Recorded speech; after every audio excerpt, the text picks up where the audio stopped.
আপনাদেরকে কিছু বললেই তো বলেন সংস্কারপন্থী, বেশি বুঝি, অতি পাকনা, অনেক কথা বলেন না। আমার কমেন্ট বক্সে এসে আমাকে যেমন অনেকেই প্রশংসা করেন, অনেকে আবার আমাকে এমন ভাবে ধুয়ে দেন যাতে মাঝে মধ্যে মনে হয় যে আমি যা বলি সব মিথ্যা কথা বলি। আচ্ছা, 5 আগস্টের পর অনেক অ্যাক্টিভিস্ট আছে, অনেক ইউটিউবার আছে, অনেকে অনেক ধরনের কথা বলে, কিন্তু 5 আগস্টের পর আমি এমন কোনো কথা বলেছি যেটা সম্পূর্ণ মিথ্যা, সম্পূর্ণ গুজব, যেটার কোনো ভিত্তি নাই?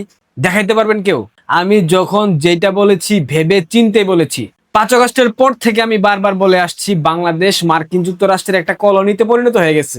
অনেকেই এখানে একমত প্রকাশ করেছেন, অনেকে দ্বিমত দিয়েছেন। গতকালকে সশস্ত্র বাহিনীর উদ্দেশ্যে জনাব তারেক রহমান, আমাদের পরাধীন মন্ত্রী, একটা বক্তব্য দিয়েছিল না, মনে আছে? সেই বক্তব্যের একটা অংশ কালের কণ্ঠ নিউজ করেছিল, সে অংশটা একবার দেখেন।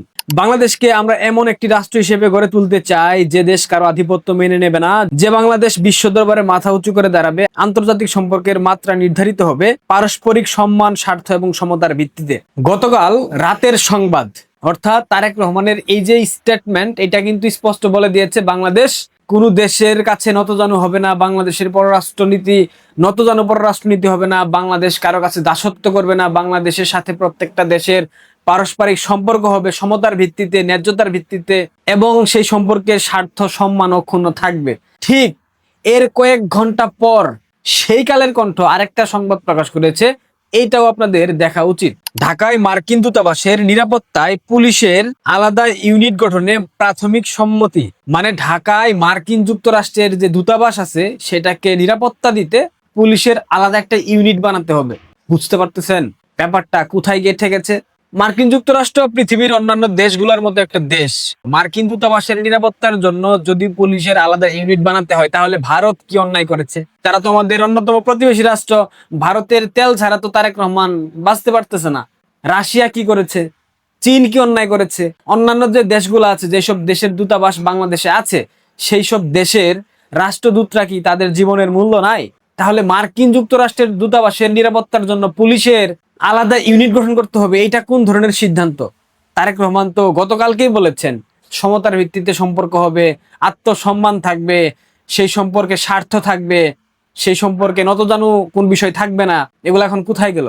জনাব তারেক রহমান, জিয়াউর রহমানের পুত্র, মার্কিন যুক্তরাষ্ট্রের কাছে যে নিজের পশ্চাৎ দেশ বর্গা দিয়ে ক্ষমতায় বসেছে, এইটা কি আপনারা বুঝতে পারছেন না? মার্কিন যুক্তরাষ্ট্রের দূতাবাসের নিরাপত্তার জন্য পৃথিবীর বিভিন্ন দেশে পুলিশ এবং বিভিন্ন বাহিনীর আলাদা কিছু ইউনিট থাকে আছে।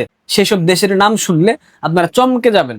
মধ্য আফ্রিকান প্রজাতন্ত্র, নাইজার, কেনিয়া, তিউনিসিয়া, ইরাক, দক্ষিণ সুদান, গণতান্ত্রিক কঙ্গো প্রজাতন্ত্র, চাঁদ এবং নাইজেরিয়া। এই দেশগুলোর মধ্যে কয়টা দেশের নাম আপনারা শুনেছেন? আর এই দেশগুলা পৃথিবীর তালিকায় অর্থনৈতিক ভাবে দেখেন, কিংবা সামরিক সক্ষমতার দিক থেকে দেখেন, কিংবা সুখী সমৃদ্ধশালী রাষ্ট্র দেখেন, কিংবা স্থিতিশীল ব্যাপারটা আপনারা বিবেচনা করেন, এই দেশগুলোর অবস্থান কোথায়? পৃথিবীর মানচিত্রে এই দেশগুলা একদম নিম্ন সারির দেশ।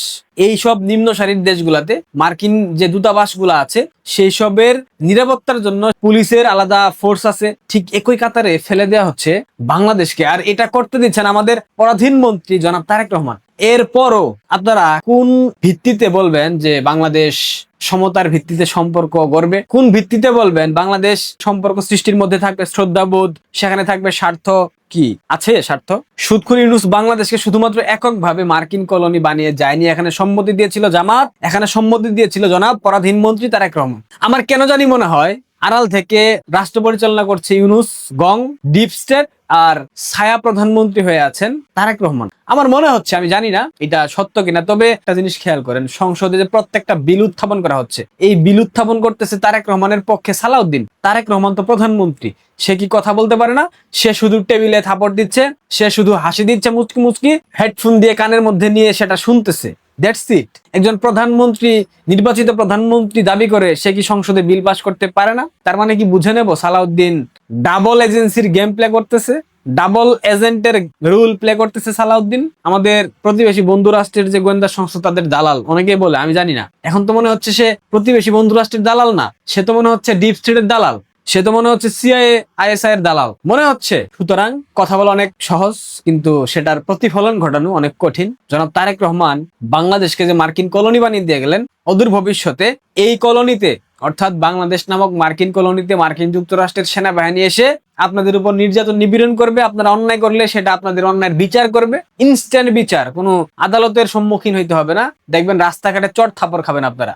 সেন্ট মার্টিন নিয়ে কোনো আলোচনা এখন আর নাই, পার্বত্য চট্টগ্রাম অঞ্চল নিয়ে কোনো আলোচনা নাই, করিডোর নিয়ে কোনো আলোচনা নাই, সবকিছু দেওয়া ইতিমধ্যে শেষ হয়ে গেছে। তাকে তো বসানো হয়েছে ইউনূসের অসমাপ্ত কাজগুলো সমাপ্ত করার জন্য, দ্যাটস ইট, এর বাইরে কিছু না। এবং তার পরবর্তীতে তারেক রহমান যদি কোনো ভুলভাল করে থাকে, তার বিকল্প হিসেবে অন্য একটা সেটআপ মার্কিন ডিপ স্টেট রেডি করে রেখেছে। আপনারা কি সেটা জানেন? যাই হোক, আপনাদের দেশ, আপনাদের রাষ্ট্র, আপনারা থাকবেন, আপনারা বসবাস করবেন। আপনাদের দেশ মার্কিন কলোনি বানাবেন, নাকি আপনাদের দেশকে বাংলাদেশ বানাবেন, নাকি আপনাদের দেশকে পূর্ব পাকিস্তান বানাবেন পুনরায়, সেটা সিদ্ধান্ত আপনাদেরকে নিতে হবে। এখনো আপনারা যদি কথা না বলেন, আপনাদেরকে তো আসলে কিছু বলার নাই। এখন প্রতিদিন শিশু মারা যাচ্ছে হামের টিকার অভাবে, আপনারা মুখে কস্টেপ মেরে আছেন।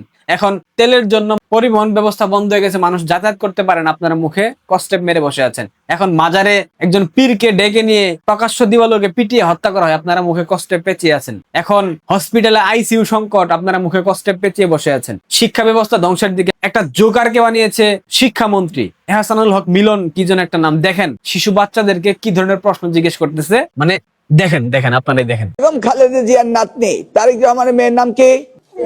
জায়মা রহমান।